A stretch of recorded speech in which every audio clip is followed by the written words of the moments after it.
आनंद का कारक भी होता है और सौभाग्य का प्रदाता भी होता है। आज एक बार फिर मुझे जगन्नाथपुरी में ठाकुर ने दर्शन देने का सौभाग्य दिया है। ठाकुर जी के चरणों में अरदास की है, सभी के स्वास्थ्य के लिए, सभी के देश की सुरक्षा के लिए, देश की समृद्धि के लिए, और 2047 तक मोदी जी के नेतृत्व में भारत को विकसित भारत बनाने की इस यात्रा को और अधिक सुगम, सशक्त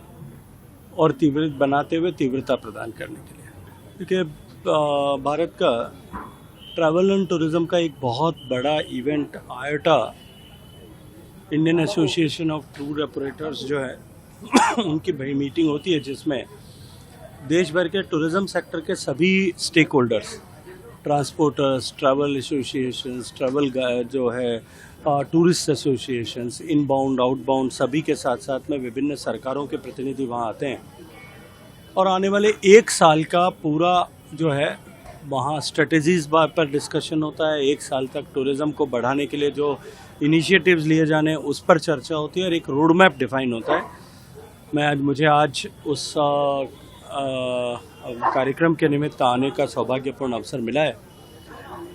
निश्चित रूप से मैं मानता हूं कि जिस तरह से माननीय मोदी जी के नेतृत्व में भारत की अर्थव्यवस्था तेज गति के साथ में बढ़ रही और भारत के इंफ्रास्ट्रक्चर डेवलपमेंट के साथ भारत को देखने की दृष्टि पूरी दुनिया की बदली है। और क्योंकि पिछले इस 10-11 साल के कालखंड में भारत ने जिस तरह से प्रगति की है, सामान्य मानवीय के जीवन में जिस तरह से सरकार की योजनाओं के चलते हुए परिवर्तन आया, निश्चित रूप से भारत के लोगों का अपनी संस्कृति, अपनी सांस्कृतिक मान्यताओं, अपनी धरती और धरातल के प्रति सम्मान और अधिक बढ़ा है। ऐसी परिस्थिति में जब एक गर्व की अनुभूति के साथ में लोग भारत के दर्शन के लिए भारतवासी निकलने लगे और कौतूहल से भारत को जानने के लिए